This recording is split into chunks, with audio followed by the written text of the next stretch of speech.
ఒక వ్యక్తి రైలు పక్కన ప్రయాణిస్తూ ఒక చేత్తో పట్టుకుని మరొక చేతిని బయటికి చాచారు. అక్కడ ఉన్న ఒక స్తంభం అతని చేతికి తగిలిందని మీరు చెప్పారు. ఇది చాలా ప్రమాదకరమైన చర్య. వేగంగా వెళ్లే రైలు పక్కన ప్రయాణించడం, ముఖ్యంగా శరీరాన్ని బయటికి చాచడం చాలా తీవ్రమైన ప్రమాదాలకు దారితీస్తుంది. ఒకవేళ ఆ స్తంభం అతని తలకు తగిలి ఉంటే దాని పర్యవసానాలు చాలా తీవ్రంగా ఉండేవి. రైలు వేగం మరియు స్తంభం యొక్క తాకిడి కారణంగా తీవ్రమైన గాయాలు లేదా మరణం కూడా సంభవించే అవకాశం ఉంది. ఇలాంటి ప్రవర్తన చాలా నిర్లక్ష్యమైనది మరియు తీవ్రమైన ప్రమాదాలకు దారితీస్తుంది. రైలు లోపల ప్రయాణించడం, అన్ని భద్రతా నిబంధనలను పాటించడం ఎల్లప్పుడూ సురక్షితం. ఒకవేళ ఆ స్తంభం చేతికి కాకుండా తలకు తగిలి ఆ వ్యక్తి చనిపోయి ఉంటే అతని కుటుంబంపై దాని ప్రభావం చాలా తీవ్రంగా ఉండేది. సాధారణంగా ఒక కుటుంబంలో సంపాదించే వ్యక్తిని కోల్పోతే ఆ కుటుంబం ఆర్థికంగా తీవ్ర ఇబ్బందులను ఎదుర్కొంటుంది. కుటుంబానికి ఆధారం కోల్పోవడంతో జీవనం కష్టమవుతుంది. అలాగే కుటుంబ సభ్యులు మానసికంగా తీవ్రమైన ఆవేదన, దుఃఖం, షాక్ వంటి వాటిని అనుభవిస్తారు. పిల్లలు ఉంటే వారి చదువులు, భవిష్యత్తు కూడా ప్రశ్నార్థకమవుతుంది. కుటుంబంలో నిరాశ, ఒంటరితనం, భయం వంటి భావనలు చోటు చేసుకుంటాయి. ఇటువంటి పరిస్థితులలో కుటుంబం తిరిగి కోలుకోవడానికి చాలా సమయం పడుతుంది మరియు వారికి సామాజిక, మానసిక, ఆర్థిక మద్దతు అవసరమవుతుంది.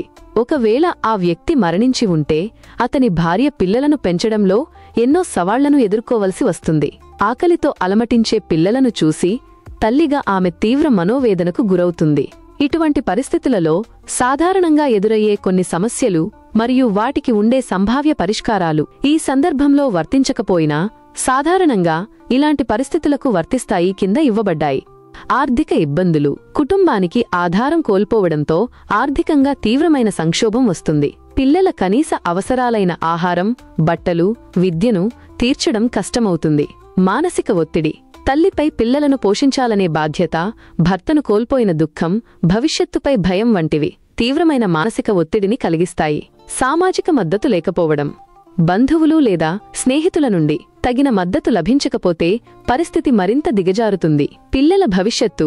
పిల్లల చదువులు ఆగిపోవడం, బాలకార్మికులుగా మారడం వంటి దుస్థితులు కూడా ఏర్పడవచ్చు. సంభావ్య పరిష్కారాలు. ఇవి ఈ ప్రత్యేక కేసులో వర్తించకపోయినా సాధారణంగా ఇలాంటి పరిస్థితులకు వర్తిస్తాయి. ప్రభుత్వ సహాయం. చాలా దేశాల్లో ఇటువంటి కుటుంబాలకు ప్రభుత్వం నుండి పెన్షన్లు, రేషన్ సదుపాయాలు, వితంతు పింఛన్లు వంటి పథకాలు అందుబాటులో ఉంటాయి. సామాజిక సంస్థల మద్దతు.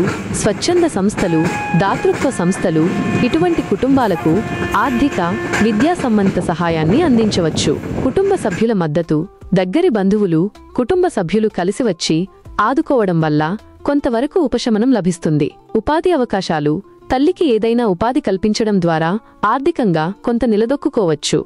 అయితే దురదృష్టవశాత్తు చాలామందికి ఇటువంటి సహాయం త్వరగా లభించదు లేదా తగినంతగా ఉండదు. అందుకే ఇలాంటి ప్రమాదకర చర్యలు కేవలం ఆ వ్యక్తి ప్రాణాలకే కాకుండా అతనిపై ఆధారపడిన కుటుంబ సభ్యుల భవిష్యత్తును కూడా నాశనం చేస్తాయి.